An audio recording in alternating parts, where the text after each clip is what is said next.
ay gelip bakmaz köyün. Bana altın ateşine aşığım ben. Asla yürek bulman yerim kaymağın. Vedasından bakışına aşığım ben.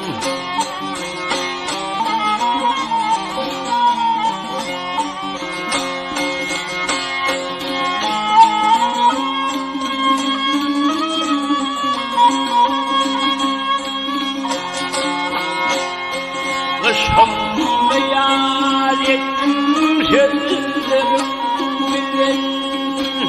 Toya geldim koydaşlarım bilen. Üşmedim değil alev gözlerim bilen. Beni saylap da peşine aşığım ben.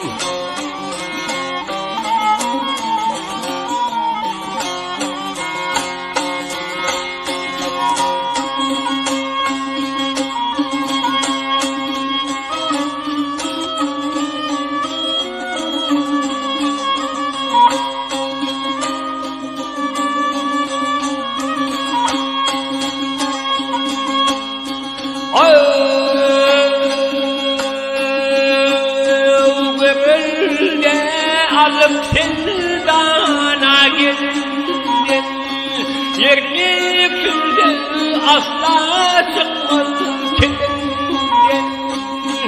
Aydan ayırdım öyle gelin senin keşke çekişime aşığım ben.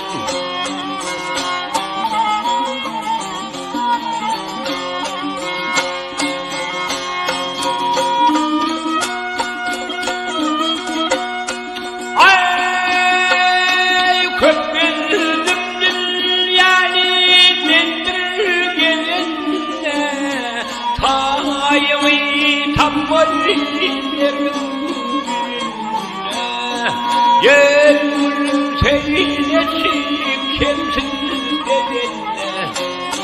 Gül yakanıyla kıyışme aşığım ben.